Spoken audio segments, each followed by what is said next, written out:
এটি একটি পুরাতন বট বৃক্ষ। আমরা সাধারণত গ্রামে গঞ্জে যেটাকে বট গাছ বলে থাকি।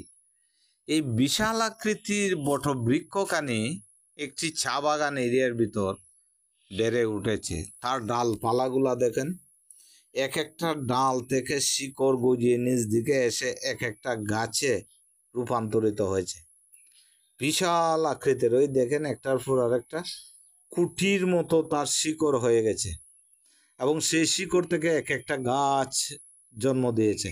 দেখেন আপনারা, কি আশ্চর্য, কত সুন্দর মহান আল্লাহ তাআলার অপার মহিমা, কি আশ্চর্য।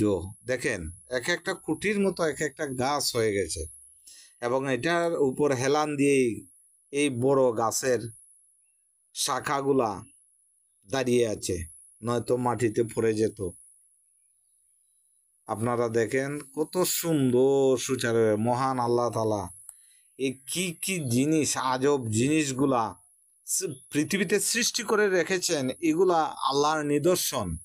আল্লাহ যে কি পারে, কি করতে পারে, আল্লাহ তাআলার যে একটা অপার মহিমা, এটা আমাদেরকে অনুধাবন করার জন্য, এটা দেখার জন্য, এটা বিচার করার জন্য, এগুলা যে আল্লাহর সৃষ্টি, এগুলার জন্য আসলে